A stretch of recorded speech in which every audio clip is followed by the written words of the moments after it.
Que se passe-t-il derrière les grilles de la société Terragri près du village de Bru, non loin de Rambervillers?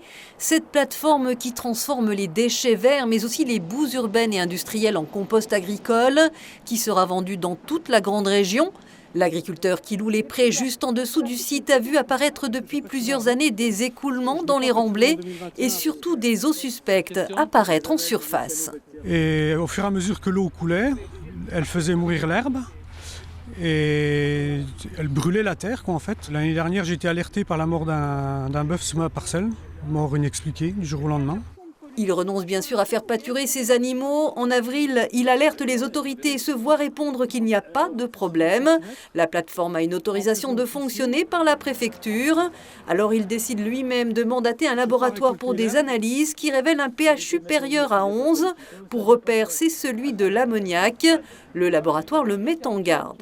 L'expert m'a demandé, au vu des premières analyses qui ont été faites, pH, température, conductivité, de surtout pas mettre les mains dans l'eau parce qu'elle était très corrosive. À quelques mètres de là, les propriétaires du champ ont également vu l'eau d'une source changer de couleur. C'est plus une mare, c'est un abreuvoir pour les animaux, quoi, pour les vaches et les moutons, quand j'ai élevé des moutons.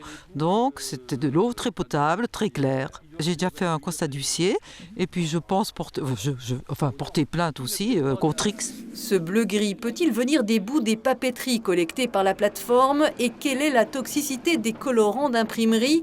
Les associations environnementales posent ces questions car ici toute vie animale a disparu. Il n'y a plus de vie, il est mort le truc là, il n'y a rien, il n'y a pas de larves dedans, il n'y a que dalle. Il y a une épaisseur de boue comme ça au fond, ça fermente, ça bulle. Moi je dis, il peut très bien y avoir des cyanobactéries là-dedans. Ce qui expliquerait pourquoi il y a eu un bœuf qui est mort d'un coup. Un peu plus loin, le propriétaire d'un étang fait le même constat. Depuis près un mois et demi en gros, à peu près. Ça a commencé à venir un petit peu coloré et puis voilà, jusque maintenant, jusqu'à la couleur là, quoi. Le maire de Bru et président du syndicat des eaux, lui, est très inquiet. L'étang rejoint le ruisseau du village et la source communale de la Costelle, captage d'eau potable. Le ruisseau se déverse également plus loin dans la Mortagne qui traverse Rambervillers. Ça me fait peur parce qu'on alimente quand même 8000 habitants, 14 communes. Et la source de la Costelle alimente à elle seule la moitié de l'eau consommée sur les 14 communes. Les associations demandent à minima l'administration des contrôles du site industriel et bien sûr des analyses, notamment sur l'eau consommée. Il y a bien un défaut quelque part, un non-respect de la réglementation au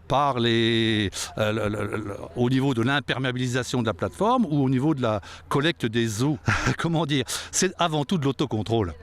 Et il y a très peu de contrôle régulier de l'administration, c'est bien ce qui pose problème. Le maire de Bru a tenté de dialoguer avec les gérants de la plateforme sans succès. Agriculteurs et propriétaires ont fait des constats d'huissier. Le dossier serait sur le bureau du procureur d'Épinal. Comme l'eau, l'affaire suit son cours.